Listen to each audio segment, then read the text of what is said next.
All right, man. I'm excited to have my next two guests on the Sports Card Shop at Moco guest line. I've gotten to know them in the Twitter world, and both two great gentlemen, father and son, Zach and Porter Byrne. Welcome to Sports Card Nation.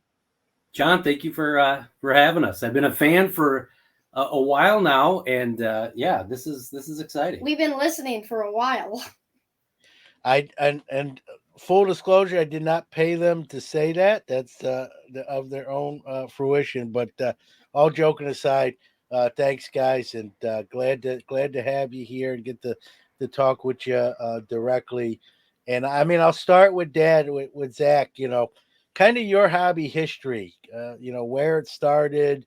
Is it the typical story where you collected cards when you were younger? You go away and then you kind of come back.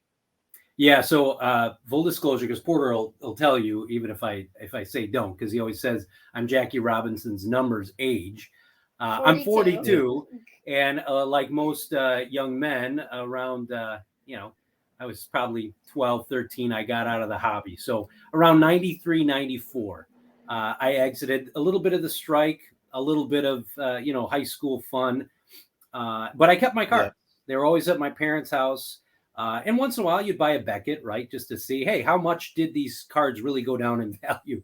Of course. Because they're all junk wax. And so it was during the lockdown. My parents were downsizing their home, as many of our parents do.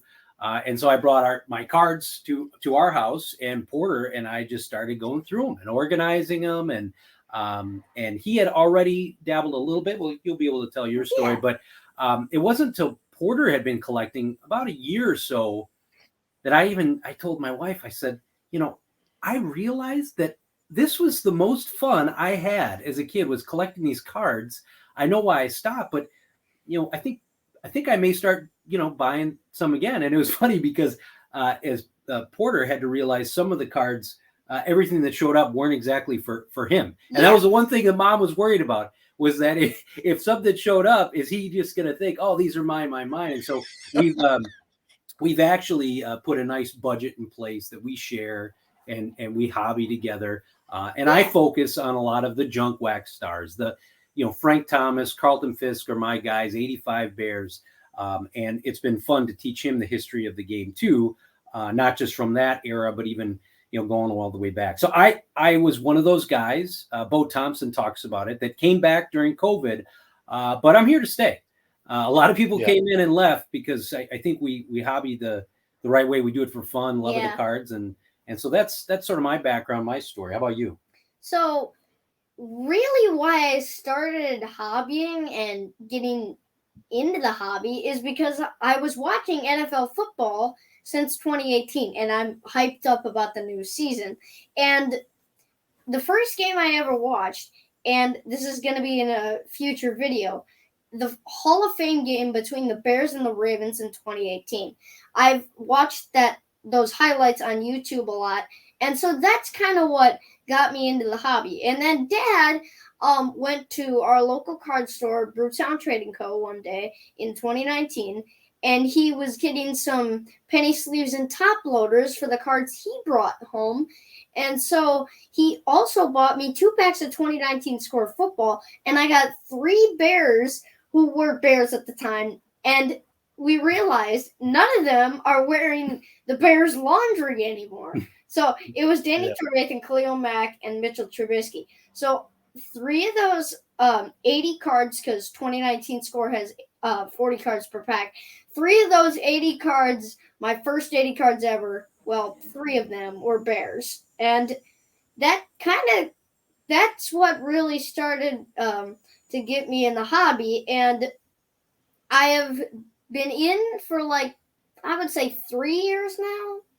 Yeah. Yeah. About there. It's you also, and for those parents out there that want to know with the cost of collecting as it is today, or can be for kids, we got you started too on a 1991 Donruss box. I thought, well, I'm going to see if this actually takes. We were at Half Price Books; they had it, and so I still had some 91 Donruss. I said, well, let's put the set together. And Porter loves math and the organizational aspect of of collecting, and it took off. He really liked just the organization, the trading, finding cards for other people, and yeah. So we graduated into the YouTube content and hobby Twitter annals, and the rest is history, as they say. Yeah. Well, it's funny hearing you mention the Bears. One of those Bears you mentioned, I'm a Steeler guy. One of those Bears is we're holding our hopes, we're hanging our hopes on his arm, and that's Mitch Trubisky, which I actually like him. I like the Hmm. signing.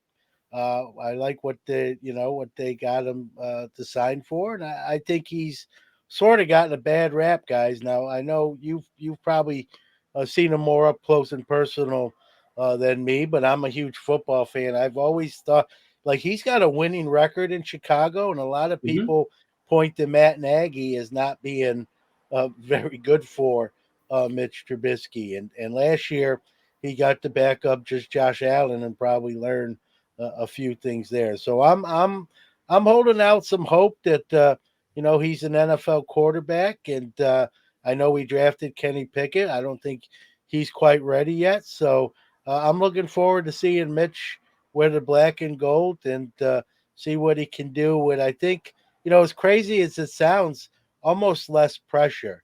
I think getting Absolutely. drafted, they traded up. He got picked ahead of Patrick Mahomes. I think he came in with a lot of pressure from the start, and even with his coach's job on the line, which didn't work out for either the player or the coach. I think as crazy as it sounds, he's kind of coming to Pittsburgh. The contract's not like a huge one. It's a kind of prove me contract. I think he's coming in even with a little bit less pressure, and so we'll see. I'm holding out some hope there. Any thoughts? You got to watch him or see him a little more up close and personal. It's funny that you say that because the Steelers are actually our second favorite team. Yeah, Yeah, yeah. I thought I remembered hearing that. Yeah, that's I'll say Mitch, as an athlete, he did all. I should say, as a player, he did all the right things. He did the right things in the locker room. He did the right things in the media. I was always a little bit of a shared blame between Mitch and Nagy. The more you learn about things as you peel back the onion, I think Mitch yeah, he's got talent. He wasn't. He was not. He shouldn't have been a first, not first overall pick, but probably not a first round draft pick. yeah, And as I told Porter, if he can't be successful in Pittsburgh with that organization, he may not be successful everywhere. So I hope. I mean, he still PCs Mitch. Yeah, We like him, and yeah. so we like Justin Fields, but yeah, we'll be cheering for him all season. we will. Yep, and like you said, he definitely shouldn't have been traded up for, picked ahead, and that was the thing. Anybody that gets picked ahead of Patrick Mahomes, that's sort of the litmus test. That's who they're going to keep comparing you at. Every graphic that comes on whenever Trubisky was playing, every graphic comes up. They put Mahomes stats and then Trubisky's up because of where they were selected in the draft. So he's never going to fully live that down. But I think and it's not really his fault, right? You know what I mean? He didn't make the pick of himself. No, So I think he's coming into Pittsburgh, like you said. I think maybe with the right support staff, a little bit less pressure that a little less expectations, like he's there sort of to manage the game. He's got a little bit more weapons at receiver in Pittsburgh than he did with the Bears. So I we'll see how it plays out, but I like the signing when they made it, and you know so we'll I'm going in there optimistic, like you said. Everything I read about him, he's a good locker room guy. Doesn't very good. rub people the wrong way or do things the wrong way. So that's always a good start. So I'm coming in open minded where maybe he starts for 2 years if he plays well and Pickett learns and we'll see, right? We never know. You never know. But so for you, Porter, who's like do you like the stars of yesteryear and current? Like what guys do you are fond of or PC or collect? I like a lot of like the older guys. So same as Dad, Frank Thomas, Bo Jackson, Robin Ventura. Well, not really much him, but Carlton Fisk and of course Jackie Robinson. And I've taken a liking also to the older Dodgers. So like Pee Wee Reese, Roy Campanella, Duke Snyder, and all those guys. And one thing we like about it too is when we were growing up, they didn't make as many of the older players on new cards. And so that's been a lot of fun as we target dime boxes and quarter boxes, because you get just as excited as finding a Hannes Wagner as you would a Tatis. Yeah. Now you like those guys too. So it's current White Sox, but who else do you like that's out there? Well, I like any Bears players from like the time Doug Buffon was playing to present. I'll take any Bear that's handed out. So say like we were at a show and one guy goes like, "Hey, do you need this? I can trade this for one of your cards." And I would say, "Sure." And I would trade that card. And one other guy I like, and he actually has a documentary, Jim Abbott. I have fell in love with his inspirational story. And we just watched, I don't know if you've seen this documentary, but it's on Prime Video, Amazon Prime Video. It's called Landis, Just Watch Me. He was born with no hands and no feet, and he still plays baseball, which is crazy. It's unheard of in my point he just threw out the first pitch for who, the Giants? Yeah. He's throwing out first pitches for the Giants, Astros, Yankees, Padres. We found that because I was looking for a Tops Now card to see if maybe they did that for how much he loves Jim Abbott. And I'm sure there'll be a first pitch card, but it's a cool story. Yeah. Well, Porter, it melts my heart to hear you talk about, those old Dodgers, someone your age that, even knows those names, even to say them, and cares about the past history of sports, and wants to learn more. And you're inspired by folks that are obviously inspirational. Jim Abbott is an inspiration, a great player and an inspiration.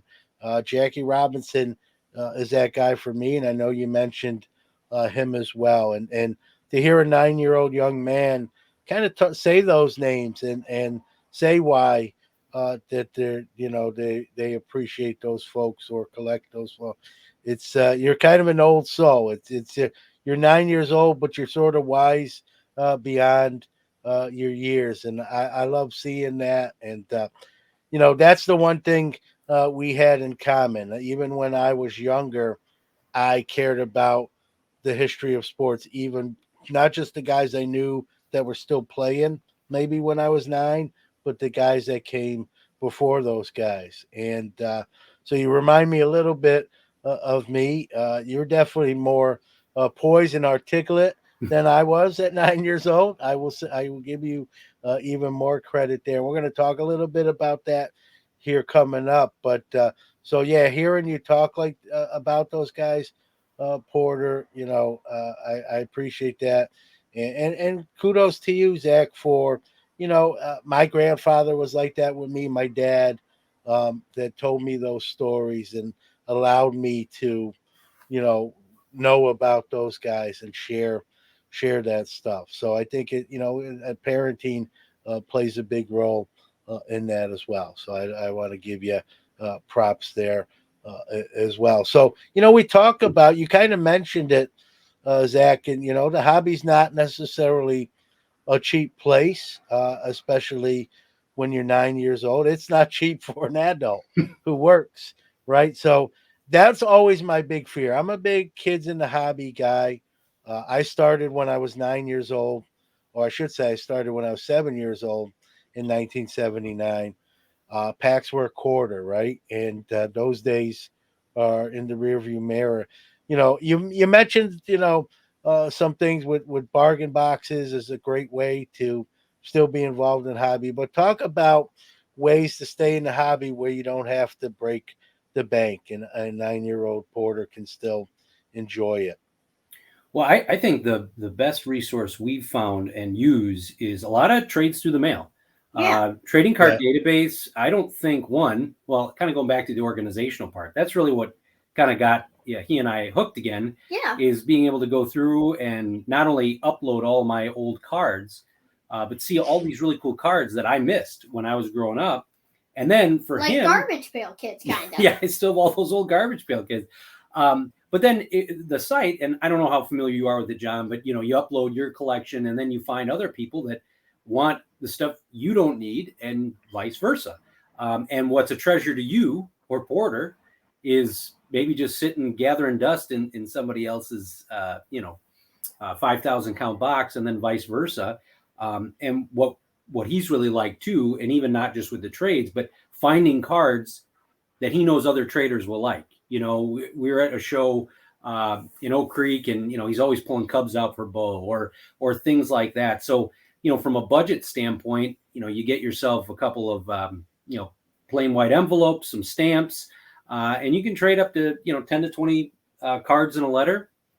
And then I would say our other big thing are diamond quarter boxes. Yeah, exactly. I finally got him, and this sounds bad, I finally got him to understand you can take your $10 that you take to a card show and get a ton of cards out of a diamond quarter box you want, or buy a pack and then maybe get none of the cards you want. So Ripton's fun, but he's starting to, as he has his own money, to figure out, okay, what do I want to spend this birthday money on, diamond quarters, or do I want to rip? Sometimes rip wins, as we all know.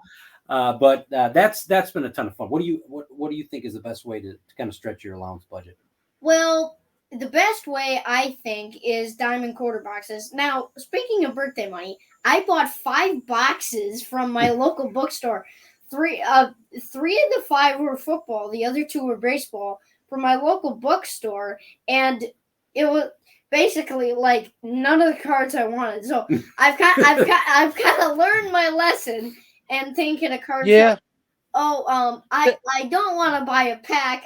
I just want to get all the cards I want for dimes and quarters and 50 cents and so forth. And one additional thing, when he first got into the hobby, I could run to Target and get a 2019 pack of Score. Yeah. Well, when we really started to collect, you couldn't find any wax. No. So figure out ways to look and find cards of Eloy Jimenez or Yohan Moncada White Sox that he likes.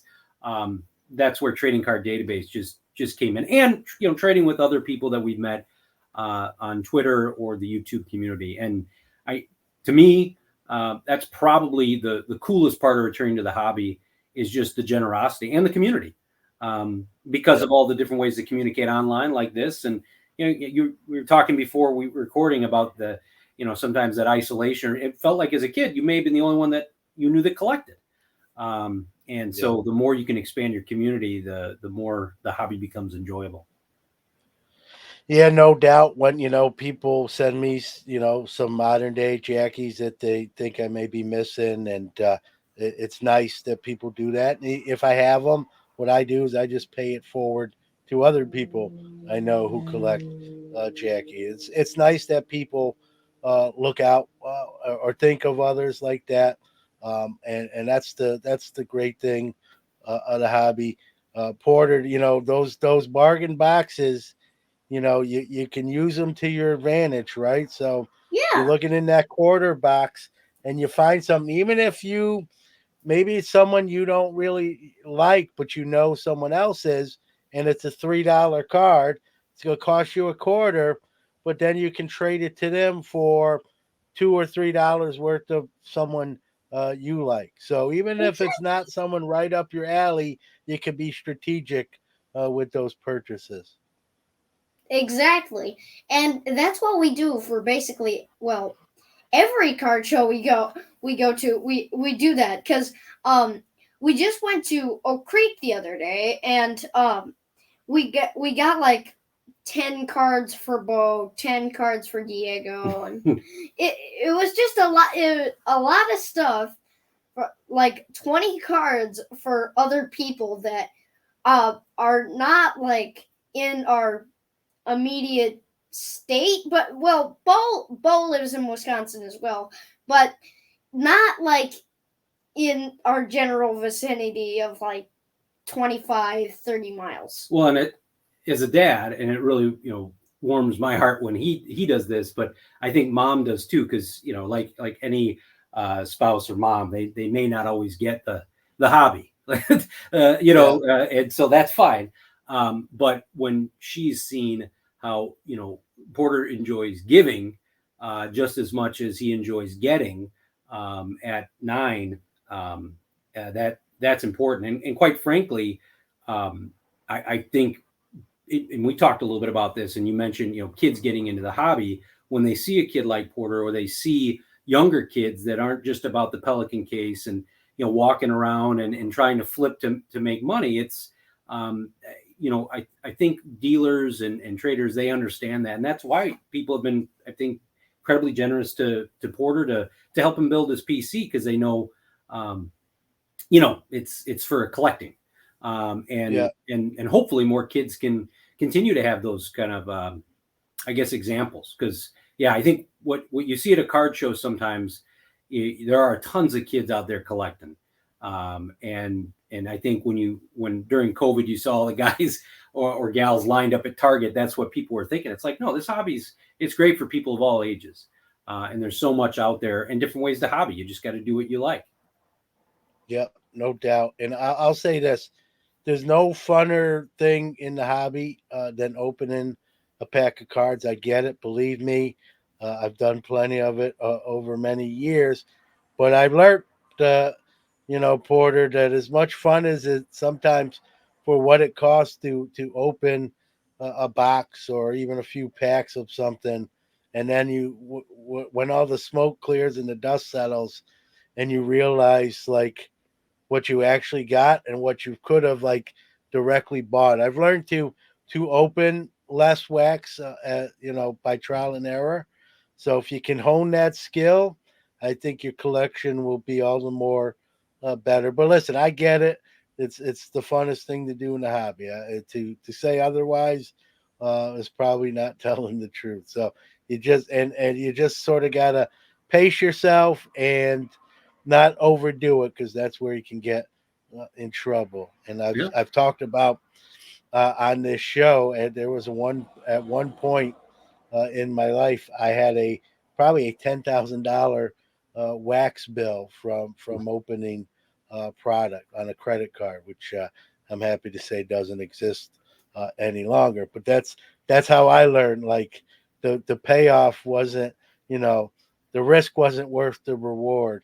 As much fun as it was, and so I've learned to open less. And there's nothing wrong with opening less and just buying what you want and acquiring what you want, or acquiring cards for other people, like you guys mentioned, and then trading for stuff you want. That's probably is almost as much fun as ripping open a pack. Well, So, he loves uh, watching the videos of other content creators that we send stuff to.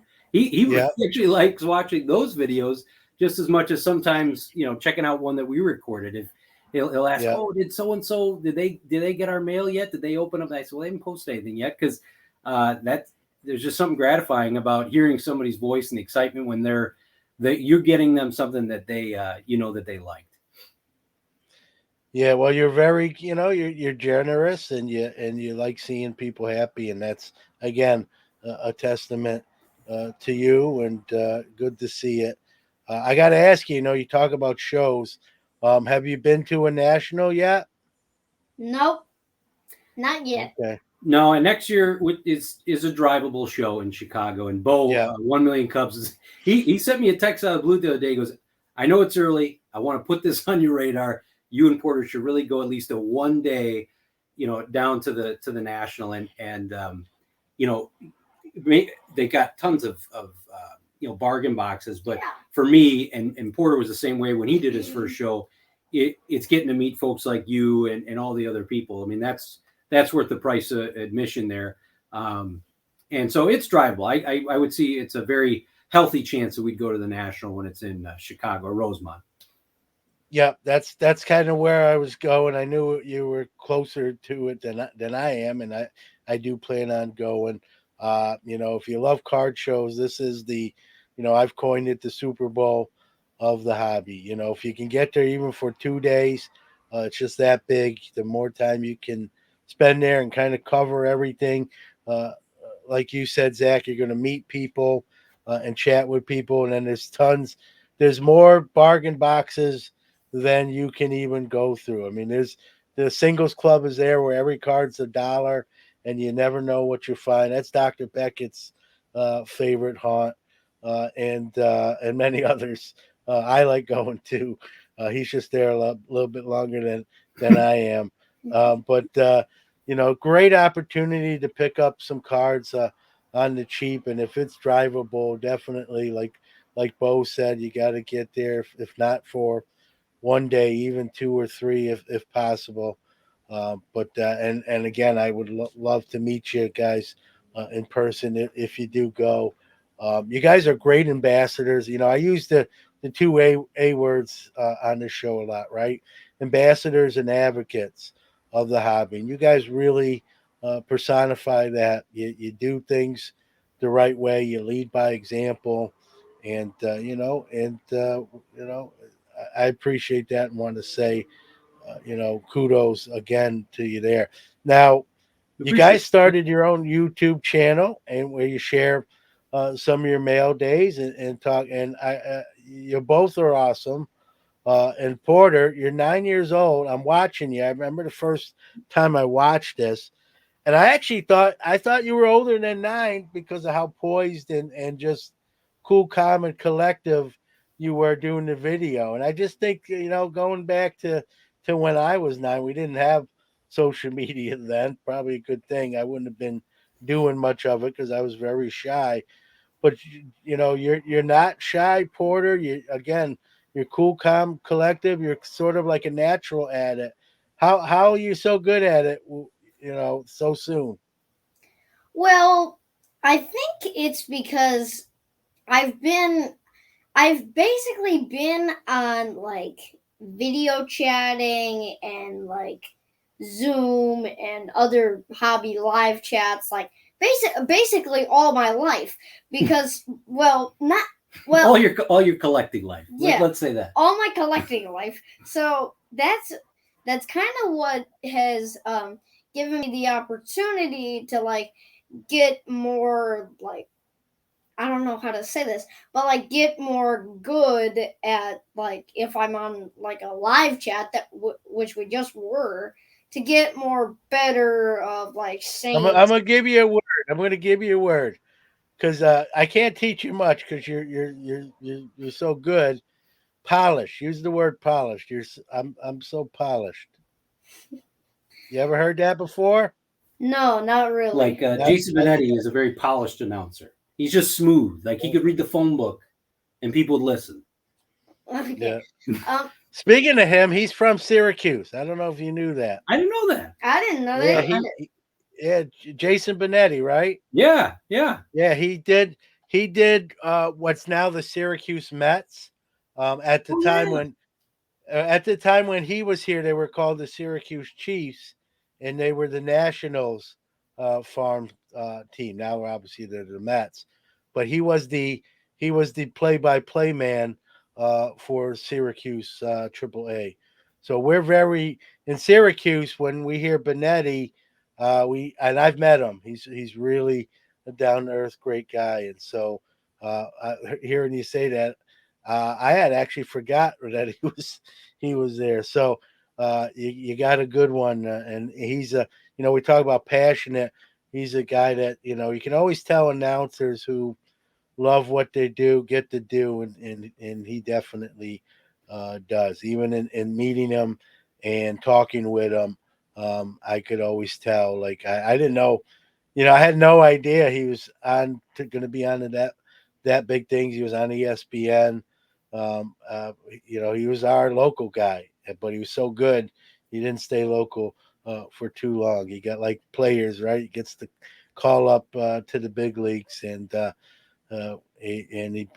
someone else gets to enjoy him, and so you got a good one, but I always give him, I always hype him up from being Syracuse first. So There you go. But We're just go worried ahead. I'm sorry. we're worried we won't keep him too long. He just signed a new deal with Fox now, Yeah. for doing college games. So back to your question, I think one thing that helps you is that you like announcers. Yeah, You PC I love announcers. announcers. You watch a lot of highlights, and so because you've got passion for the cards we're showing, I think it may be easier for you. Yeah, and I'm sorry that I'm saying this. Have you heard of the news about Vince Scully yet? Yeah, unfortunately, I had, it's unfortunate his passing. Great, talking about great announcers, probably arguably one of the best, you know, uh, in the Dodger family as well. And I guess we got to think about all the good things, and we were blessed to have him in baseball for as long as we have, and he's going to be missed. He'll probably never be, another like him. Those announcers, Porter and Zach from that time period, they don't make them like that. I think we talk about Jason Benetti. Maybe he's along those lines, but it's a different era. Even in the we talk about players being different today than yesteryear. I think announcers, we can say the same thing with announcers. So I don't think there'll be another Vince Scully, and baseball and fans of the game are gonna miss him. But we got to think of all the great memories and calls that he made as well. So we Yeah. can always He was a great ambassador for the game too. You talk about yeah ambassadors. yeah He was just he was the best. So yeah that's we were just talking about that today because my dad, Porter's grandpa, yeah gave him an article, and it's part of it too. He likes he cut it out of the newspaper, and in fact, the first thing that Grandpa said was, "Well, does Porter know Vince Scully's?" I'm like, "Yeah, he knows who Vince Scully is." Yeah, and it actually had his top 5 calls on the newspaper. So there was like Larson's perfect game, Koufax's perfect game, Kirk Gibson's walk-off homer, Buckner's error, and I forget the other one, but it was still a good call. Yeah, and think about all those plays, right? Some of the most famous plays and events in baseball history, Yeah. and he got to be involved in them in some capacity. Now there's announcers that will call games their whole career and be lucky to have one play of significance to that level, let alone the 5 you just named. And those are just the top 5. He has many more. We go into top 10 or 20. He's had some great teams he got to cover, and yeah, he's a legend. And again, here's you're 9 years old and you respect the history of the game and know it, and I mean that's just awesome to hear, Porter. And don't change, right? Keep that tradition going, and teach other kids to learn a little bit more about the past. I think that's something I think sometimes lacks with the younger generation, is they only worry about the here and now. And there's nothing wrong with that. I'm not saying they're bad for they aren't, but it's always refreshing to see a younger person such as yourself, Porter, that cares enough to learn about what's happened already in years past, and care about it and can talk about it, not just necessarily reading it, but can talk about it because you learned about it and not just reading it one time. So uh, good on you, guys. You mentioned the hobby community. Is what's your favorite part of the hobby? What is something, one of the first things when you think about the fun of the hobby for each of you? Even if it's the same answer, but what's the best part of the hobby for you guys? Want to go first? No, you can go first. All right. I want to go last. Okay. I mean, for me, the biggest difference from the first time I was collecting to now is just the people. I know that's the tagline of the show we're on, but Yeah. it's true. People that I thought, I'm learning about the hobby. I'm watching some of this YouTube content. I'm listening to these podcasts. I've not met anybody that's been someone you couldn't approach to ask a question. People have, they're not out there to scam you, right? Hey, how do I do this? How do I look up, a card, or, can you tell me how to send a trade through the mail? I mean, there've been countless people that just are so willing to help. And, you look at just such a strong community when I've seen on Twitter, or, someone has a family illness or something happens, when life happens, people really rally around. And that, to me, is huge, because for the most part, when I see, you talk about the national others, that may be the first time somebody meets somebody and they've had a really strong bond or friendship for years. And that's really, really cool. I mean, that to me has been the biggest like that I have, and also the way that they've embraced a young collector like Porter. So my favorite part of the hobby is when you are organizing, the serenity of it, because you just sit down, look at a box, look at your cards, organize them, and that's basically my favorite part of the hobby. One, because I love like peace gardens, and so there's one at our local library that has like a fountain and a little bench. And two, I love organizing stuff. It's just so fun that we get to do that together. And my least favorite part is organizing all these You're variations. stealing my questions, Porter. I didn't even. But no, go He ahead. knew it. He knew if you're going one way. He knew. He's like I said. He's very polished and poised. So go ahead. Your least favorite part. My least favorite part of the hobby is organizing all the variations. And Dad and I are giving away some of our cards, so we have to go through like all of our 1990 Donruss and 1989 Donruss variations. He's talking about the junk wax, like the ink dot, denotes, double denotes, ink, double denotes, ink, single denotes. Yeah, so you listen. You got young eyes. Here's the crazy thing. When I was younger, I could pick those things out from a mile away. I'm scared to admit this. It's getting very difficult for these old eyes. That like even we sometimes didn't know those when existed. I put my glasses on, we didn't know those. I got to use magnifiers. I'm sorry, we didn't know that those existed when we were his age. Yeah, Nobody cared about too. The ink dot and all that. That's just I don't know. That's funny. We've learned that since we've gotten back into TCDB. Oh man! And what's your least favorite? So I got to use these, Porter. Those listening on audio won't. I got to use these magnifiers. Nice. To see half of the things you're seeing with your normal eyesight. Yeah, I got the readers on too. Yeah, so that's what you take your time, but that's what you got look forward to many years from now. Okay. Hopefully, but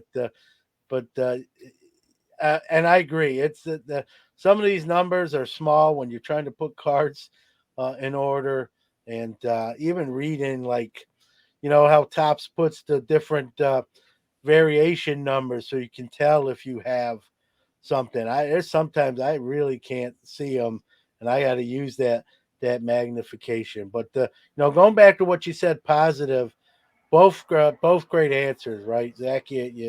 You mentioned community, and again the tagline of the show, the hobbies, the people, and you mentioned something that was great too, Porter, for especially hearing that from a 9-year-old, right? The hobbies, your fun, your outlet, sort of your downtime away from sort of that everyday mundane kind of stuff. And you mentioned sort of it's your quiet, serene, happy sort of place where you can you don't need necessarily your friends. You can do it on your own and be by yourself and collect your thoughts and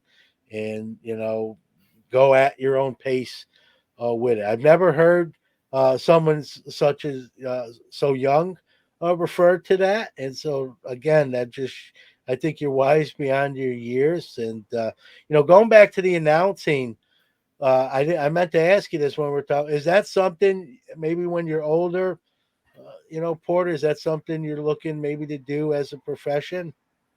Yes, and I've also had a lot of want to be when I grow up over the years. So like pediatrician, artist, math teacher, construction worker. It's kind of gone like back and forth since I was 3, and now it's kind of stuck on announcer and artist because, well, I love art, and a couple of my pictures are actually hanging up over here, and and why I like announcing is I do it basically every day because I have a mini soccer ball down here in our basement, and I play with it sometimes, and it's always the Chicago Fire versus the Seattle Sounders.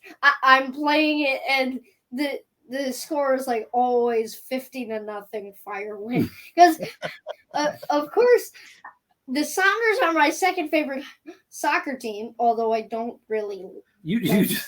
I'm not into soccer, but I like the Chicago Fire and Seattle Sounders. Those are my 2 favorite soccer teams. So John, we were with some family last couple of days, and I went to school for radio, TV broadcasting. I was the kid that when he was playing Super Tecmo Bowl, my brothers and sisters and my parents were like, "Who's he talking to?" Because I would do the announcing. Touchdown, Bo Jackson. And so they see Porter, and my siblings and parents are like, this is your son. However, I spent 6 years broadcasting, and I did get out of that industry, thankfully, just because of the fact that it's changed a lot. But now with podcasts and stuff like this, there are other outlets for creativity instead of working for, Clear Channel or Cumulus or, the big conglomerates. So yes, I get there's a little bit of gray hair that pops up when I hear, I want to be an announcer, because I went through all that. My parents, thankfully, they let me do it and try it, because I would hate to be now my age and never have done it. But you got to chase your dreams. You want to do it? You do have to chase your dreams. Well, it's nice, Dad, to hear you. I'm a dad to let your son know, hey, whatever you want to do, if you work hard, and that's what you want to do, you can potentially do it. And you're 9, Porter. You can change your mind. I know you said you've changed your mind a lot in the last 6 years. You're still very young. You got time to change it a bunch more. Listen, there's people who are older who not sure what they want to do. Listen, I just did a career change over a year ago, getting into the teaching profession, even though I was kind of doing that in a different format before, but now really solely working with kids rather than adults. And so you're never too old to do something you want to do, and do something that makes you happy and enjoy what you're doing. And really, I'm a testament to that, because when I got into the teaching assistant profession over a year ago, it doesn't even feel like work to me. Working with young folks and knowing I'm making an impact every day. So whatever you want to do, Porter, I believe you got great parents who are going to support you all along the way. That's some people aren't so blessed, so you are. And again, you can change your mind a million times. Yeah. And you got time. I just like to ask you. I'm not going to write it down or hold you to you, but I always like to see the way you were speaking about Vin Scully. I could sense that it was something you might be interested in.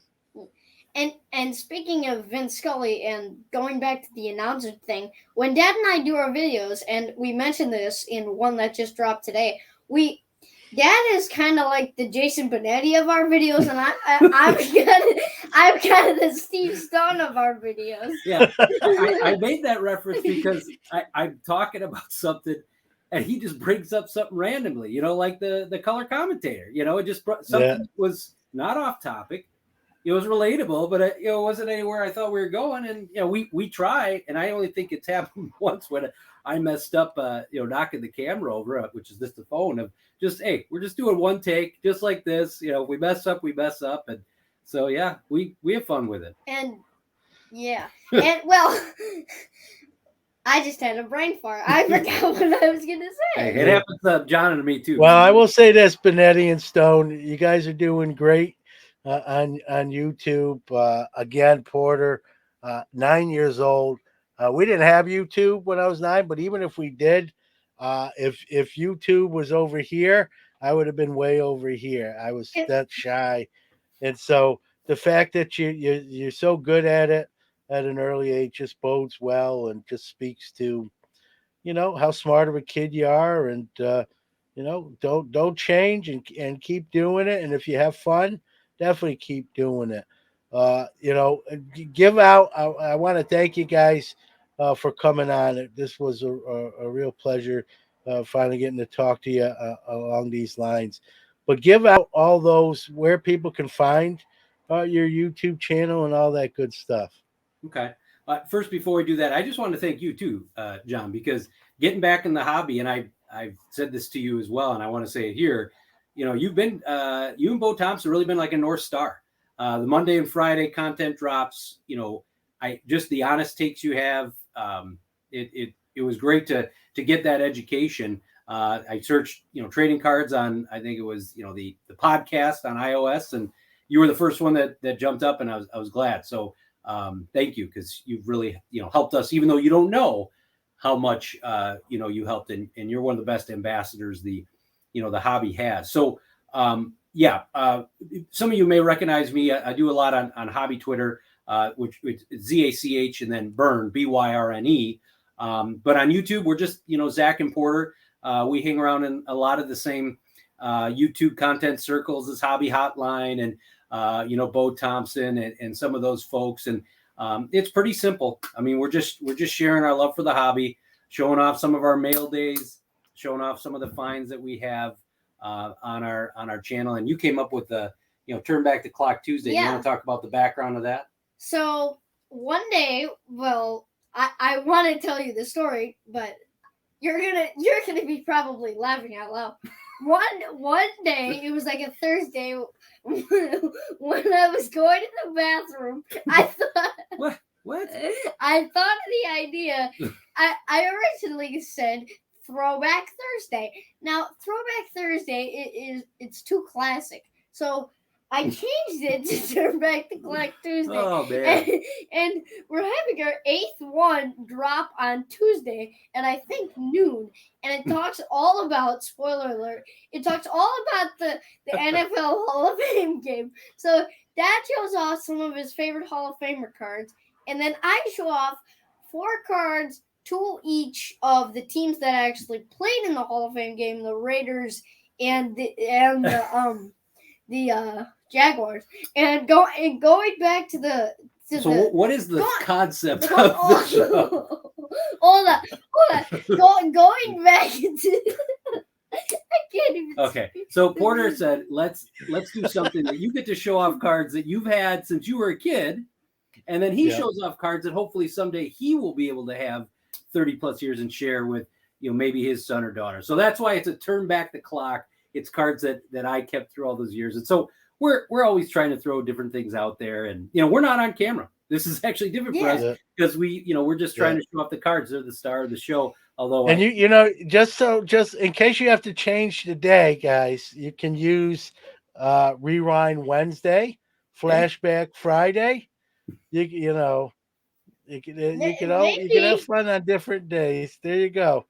So and Throwback Thursday, so sort of overdone. I do something called, I don't do it every week, but I do something called Showback Thursday, and I kind of highlight a show I did from a few years back, and I kind of post the link to it in case someone wants to go back and listen to how poor I was a couple years ago doing this. And I'm not saying I'm not that much better, but maybe a little bit better. But with your YouTube channel, guys, have fun with it. You guys are doing that. Whatever you want, whatever day, throwback, showback, whatever you want to do, it's your show, right? That's the fun of content, right? Yeah. Is you get to come up with any segment or anything you want to do, and you can always change it if you don't like something. Or this show is a testament to that. We should just change it.